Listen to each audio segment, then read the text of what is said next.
Hello and welcome to a video on Capital Mandarin. The main idea here is that Capital is a really powerful card generating 6 coins in 1 buy, but it has a big drawback that you take 6 debt when you discard it from play. Mandarin can get around this drawback by top decking the Capitals, which has the side effect of giving you your Capitals every single turn. So together, Mandarin and Capital are a pretty strong combo that beats everything but the very, very strongest decks. Here you can see we have a nice board with Wandering Minstrel, Steward, Vassal, Witch. Normally you play a really nice engine deck. But here we're just going to ignore it and go for this Capital Mandarin thing. The build I've been liking is 1 silver and 3 capitals into buying a bunch of green cards. And we'll go over how to play that. So I'm going to start with opening Steward because it generates 2 coins when we need it and can also cycle through the deck when we need to do that. We're not that interested in trashing. I like having 1 silver in the deck because you can top deck it to Mandarins later, so I'll pick that up here. So I hit 4, which is kind of unfortunate. Nothing we're really interested in here. I might take something like an Ironmonger for sifting. Could take a second silver, but I think we're probably okay there.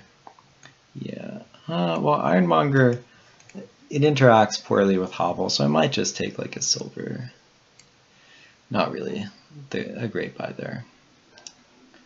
So we know that we have a Copper and an Overgrown Estate as our bottom 2 cards. So I'm just going to draw those up. And I'm going to purchase capital number 1. Okay, this is capital number 2. We're going to need 1 more. And hopefully we get that here. Okay, could trash these, but again, trashing doesn't really help. I'm going to draw 2 cards instead. And we do indeed hit 5, which is perfect for the 3rd capital. This is usually where you want to be going into the 3rd shuffle. 3 capitals, clean shuffle.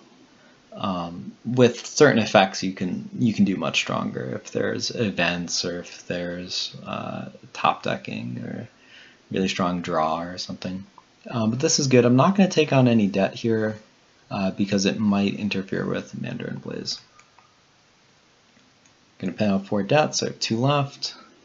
And my plan here is to top deck as many capitals as I can. So here I have 3 capitals in 11 cards. I'm going to pay off the 2 debt.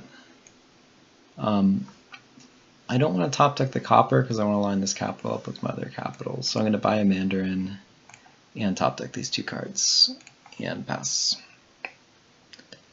Okay, Steward is nice here because I can draw, again, trashing doesn't matter because I'm not going to draw any of the other cards in my deck, plus 2 cards. Okay, interesting. So now, here, sort of have a choice, because there's 6 cards. I could either play 2 capitals and dig through these 6 cards 3 at a time, or play the silver and do it 2 at a time. I think that digging the extra card is worth giving up on the silver for. So I'm going to play the Mandarin to top deck these 2 capitals. And I'm never drawing, like I'm not really drawing any more cards, so I'm going to take Duchy Estate. Okay, so again here,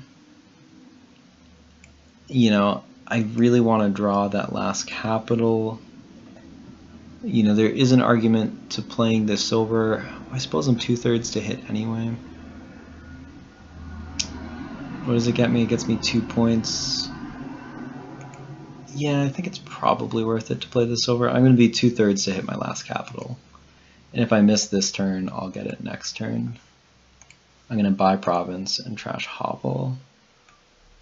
I'm not going to trash, I'm not going to play the copper for the estate. Okay. And this is a pretty typical spot to end up in. Turn 10 is actually quite late.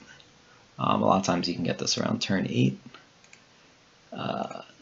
But I'm going to play these, and so now I have 21, which is perfect for Mandarin. setting this turn up again next turn and taking 2 provinces.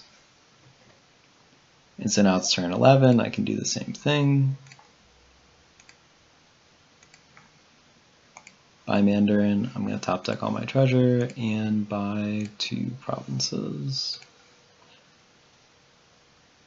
And okay. And so one thing I'm just going to point out, I'm going to buy in Mandarin, top deck these. And I could take 2 provinces, but if end of game piles or something are a consideration, this deck is very reliable and you can take Duchy Estate, for example. And so now here, in order to end the game, I don't need to buy a Mandarin because I'm ending the game here. So I can take something like Province, Duchy. And that's 59 points by turn 13. I'd say that's a pretty typical game. I think that usually you can go a turn faster. Usually you can get this turn 12. But our draws at the top of that third shuffle weren't perfect. So thank you for watching. This is Mandarin Capital. It's really strong. I suggest you give it a try. Thanks for watching.